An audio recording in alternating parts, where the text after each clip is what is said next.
तो my dear friends, आज की क्लास में हम डिस्कस करेंगे difference between financial accounting and cost accounting. यानी कि financial accounting and cost accounting में क्या डिफरेंस है। दोनों ही हेल्प करती हैं मैनेजमेंट को फॉर्मुलेट करने के लिए एंड कंट्रोल करने के लिए ऑर्गेनाइजेशन पॉलिसीज। यानी कि ऑर्गेनाइजेशन पॉलिसीज़ को कंट्रोल करने के लिए फॉर्मुलेट करने के लिए हेल्पफुल रहती है financial accounting and cost accounting. Financial accounting gives an overall picture of profit और loss, whereas cost accounting give detail product wise analysis. अगर इसके बात की जाए, फाइनेंशियल अकाउंटिंग हमारे को प्रॉफिट एंड लॉस यानी कि प्रॉफिट हो रहा है या लॉस हो रहा है बस यही बताता है। लेकिन कॉस्ट अकाउंटिंग अगर बात की जाए तो ये बताता है कि किसी प्रोडक्ट की क्या डिटेल्स हैं, उसमें कितने पार्ट लगे हैं, कितने पार्ट की क्या कॉस्ट है, कौन सी प्रोसेस के द्वारा बना है, किस प्रोसेस की कितनी कॉस्ट लगी है। मतलब ये पूरा प्रोडक्ट के बारे में डिटेल एनालिसिस देती है। और फाइनेंशियल अकाउंटिंग जो रहती है कंपनी की, जो कि ओवरऑल पिक्चर देती है कितना प्रॉफिट हो रहा है कंपनी को, कितना लॉस हो रहा है। तो इसमें जो मेजर मेजर डिफरेंस है वही हम डिस्कस करेंगे। जैसे कि फाइनेंशियल अकाउंटिंग की बात की जाए तो ये रिकॉर्ड करती है सभी ट्रांजैक्शंस को विद फाइनेंशियल स्टेटमेंट। यानी कि फाइनेंशियल जो स्टेटमेंट के साथ में जितने भी रिकॉर्ड्स या ट्रांजैक्शंस हुई हैं, यानी कि पैसा आया है या फिर पैसा गया है कंपनी से, यानी कि आने का तो जो कस्टमर या कंज्यूमर जो लेंगे उनके द्वारा मिलेगा, और हम लेंगे परचेज करेंगे कुछ भी तो ये हमें देना पड़ेगा। तो कितना ट्रांजेक्शन्स हुई हैं, फाइनेंशियल रिकॉर्ड या स्टेटमेंट को बनाया जाता है और उसी के अकॉर्डिंग प्रॉफिटेबिलिटी को सेलेक्ट किया जाता है कि कितना प्रॉफिट हुआ है।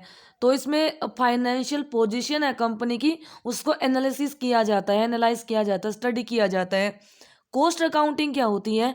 कॉस्ट अकाउंटिंग कैलकुलेट करती है कॉस्ट ऑफ द प्रोडक्ट, यानी कि प्रोडक्ट की कॉस्ट क्या है, जो कि देखी जाती है कि कौन कौन सी फिक्स्ड कॉस्ट जो कि प्रोडक्ट बनाने से पहले फिक्स्ड अमाउंट में कॉस्ट लगती है। यानी कि फिक्स्ड कॉस्ट है कि ऐसी कॉस्ट जो कि फिक्स अमाउंट में लगती है, इसका नंबर ऑफ क्वांटिटी से कोई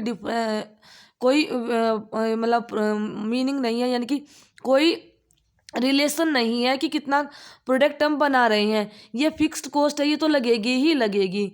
ठीक है। लेकिन अगर बात की जाए वेरिएबल कॉस्ट कब लगती है, यानी कि जो जितना हम क्वांटिटी बनाएंगे कम लगेगी, ज़्यादा बनाएंगे ज़्यादा लगेगी, इस तरीके से। यानी कि ये है वेरिएबल कॉस्ट। देन आता है overhead cost and capital cost. ये सब अकाउंट करने के लिए कॉस्ट अकाउंटिंग करी जाती है। तो ये हमारा fixed cost and variable cost. और जब हम सेल करते हैं तो सेल कॉस्ट कहाँ से इस तरीके से आती है। ठीक है। तो हमें अगर हमारा जितनी क्वांटिटी अगर बनाई, ये क्या क्वांटिटी, अगर इतनी क्वांटिटी अगर बनाई है तो हम ना तो प्रॉफिट होगा ना लॉस होगा। और इससे पहले जो है ये लॉस की है, यानी कि इससे पहले जितनी क्वांटिटीज बनाई हैं इसमें लॉस होगा, और इसके बाद में जो बनेगी यानी कि इस पॉइंट के बाद में बनेगी तो यहाँ से प्रॉफिट होना स्टार्ट होगा। तो इस तरीके से कैलकुलेट किया जाता है कि कौन कौन सी कॉस्ट लग रही हैं।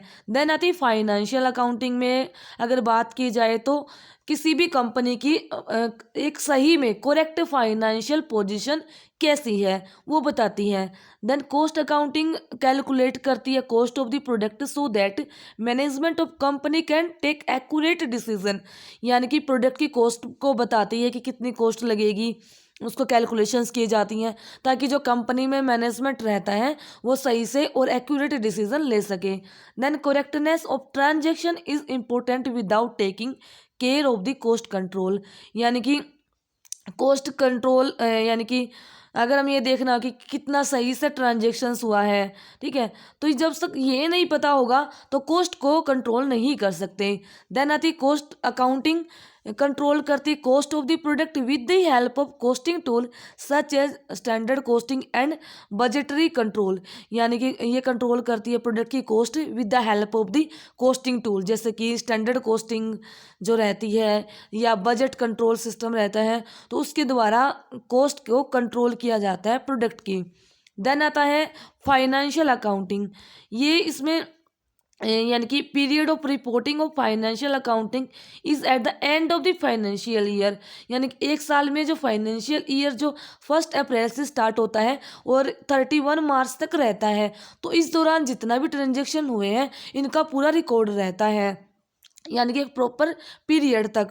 देन कॉस्ट अकाउंटिंग में कोई प्रॉपर पीरियड नहीं होता, यानी कि reporting under cost accounting is done as per the requirement, ये रिक्वायरमेंट रहेगी जभी किया जाएगा, जब ज़रूरत होगी तभी करते हैं, मैनेजमेंट के द्वारा किया जाता है, यानी कि जब भी ज़रूरत होती है उसी के अकॉर्डिंग किया जाता है।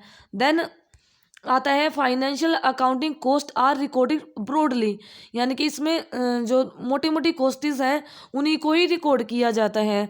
In cost accounting minute recording of cost is done per unit, यानी कि जो छोटी छोटी रिकॉर्डिंग है कॉस्ट से रिलेटेड वो की जाती है, एक यानी कि एक प्रोडक्ट को बनाने में, यानी कि एक यूनिट को बनाने में छोटे छोटे कितने भी पार्ट लग रहे हैं तो सभी को इसमें रिकॉर्ड किया जाता है, सभी को देखा जाता है। लेकिन फाइनेंशियल अकाउंटिंग में एक बड़े लेवल पे देखा जाता है, यानी कि नंबर ऑफ कितनी क्वांटिटी बनी है, कितनी कॉस्ट थी, कितना परचेज हुआ, कितने में क्वांटिटी में सेल हुआ, तो ये सब कुछ यानी कि एक ब्रॉड टर्म में देखा जाता है और इसमें छोटी छोटी टर्म्स को देखा जाता है कॉस्ट अकाउंटिंग में।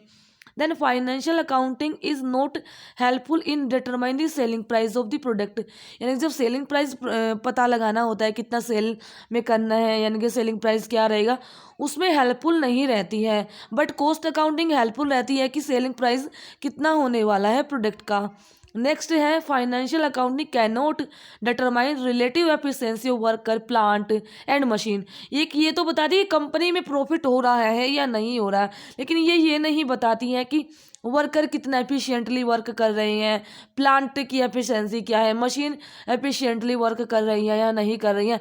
जबकि कॉस्ट अकाउंटिंग प्रोवाइड करती है valuable information about the efficiency of the worker plant and machine, तो इसके बारे में पूरी बताती है कि कितना एफिशिएंटली वर्क हो रहा है, यानी कि प्लांट कितना एफिशिएंटली वर्क कर रहा है, वर्कर कितना एफिशिएंटली वर्क कर रहा है, मशीन कितना एफिशिएंटली वर्क कर रही है, ये कॉस्ट अकाउंटिंग अच्छे से बताती है जो भी इंफॉर्मेशन होती है। तो ये था डिस्कशन, आई थिंक आपको हेल्पफुल लगा। अगर वीडियो अच्छी लगी है, हेल्पफुल लगी है, अपने दोस्तों के साथ ज़रूर शेयर करना।